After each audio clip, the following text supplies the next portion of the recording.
Mark Rogers TV here to talk the Georgia Bulldogs. And these days, when you talk Georgia, that means you're talking national championship game. We bring in Savannah Lee Richardson from Bulldog Illustrated to size up the dogs and the tide. Has it sunk in, Savannah? Georgia's in the national championship game. It finally sunk in. I think every morning I still have to wow, Georgia's in the national championship game. But they deserve to be after what an amazing season they've put together for sure. So I'm excited. I think it's finally sunk in, and I'm ready for Monday. Yeah, they definitely earned it. They won the rematch against Auburn. That was the one team that obviously put them down during the regular season, but proved on a neutral site in another setting that they were the better team, at least on that day. And they won the game and won the SEC and then took out Oklahoma, a team that probably is the best offense in college football, and were able to figure out that offense in the second half in a thrilling game that is one for the ages. Now it's Alabama, and it's a situation where, at least based on what I'm hearing back from a number of people on social media, a number of college football analysts, that I don't know that a whole lot of people are going to pick you to win this game. You understand that?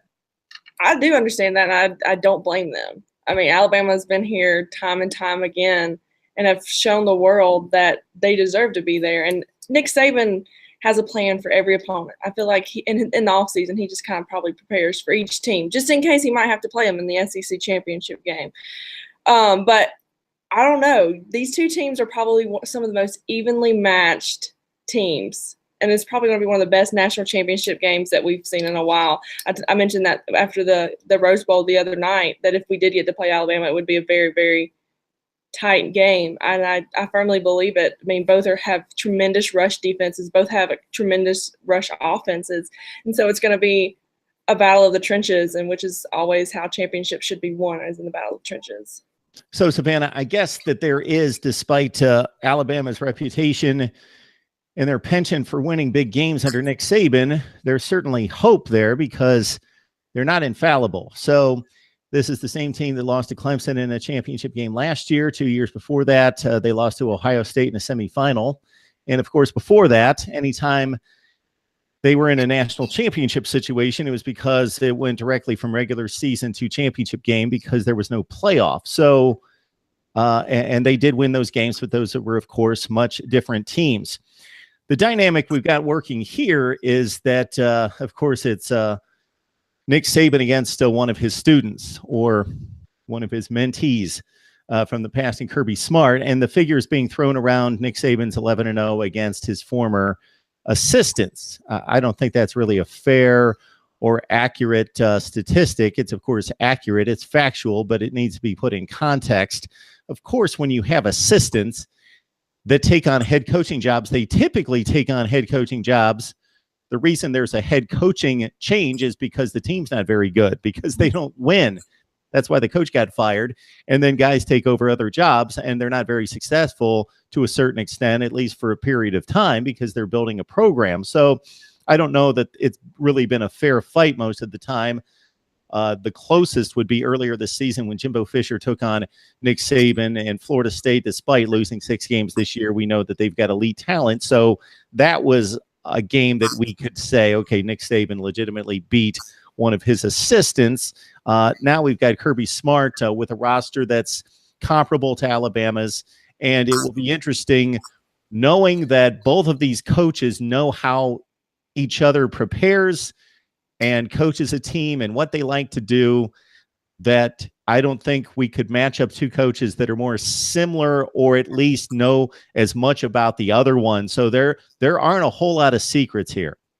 I agree. I mean, Kirby was with him on the Miami Dolphins team, the LSU Tigers, and then Alabama. These two are tight, and it's going to be who can outsmart the other one. I think Georgia has I think Georgia has an edge on the defense as of right now due to Alabama's massive injury list. They have 3 linebackers currently out and 2 defensive backs that are either questionable or out indefinitely for the game. And I think that's what's going to hurt them in the long run, because Nick Saban is known for his hard-nosed defenses, and that's how they usually win their championship games, is by shutting down the other team's offense.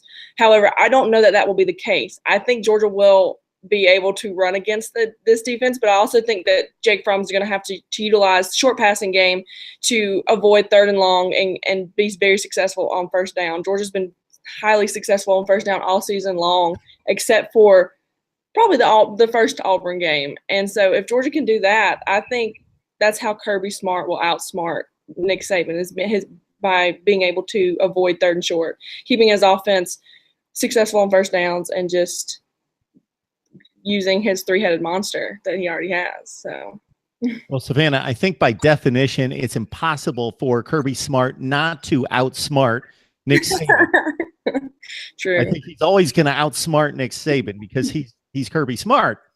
Mm-hmm. So I think you bring up a good point in that these are two coaches that believe in what they do, believe in their process, believe in their system, and believe in the talent that they have and the system they have in place. So it's not a situation when you talk about outsmarting the other, where one of them is going to come out with a completely different offense and going to come out with a bunch of gimmicks and try to fool the other person consistently throughout the game. Sometimes you'll see that in bowl season or a championship situation in which, or if a team has a bye week, where they'll put together different packages with different players and try to run a few trick plays, do some, and just become almost to a certain extent a different team because number one, even they may believe that the other team knows them too well and they have to change up that much, or that the other team's that much better than them and they've got to trick them to a certain extent to gain the advantage.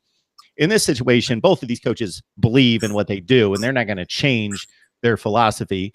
At the same time, I think you bring up a good point because that doesn't mean they're not going to implement a little wrinkle here or a wrinkle there that the other team hasn't seen on tape, just maybe at a key moment just to gain that edge, maybe put in that one play or that one package for somebody that's different, that's a little wrinkle that the other team may not be expecting on defense in particular to gain an advantage in a particular situation when it's crucial.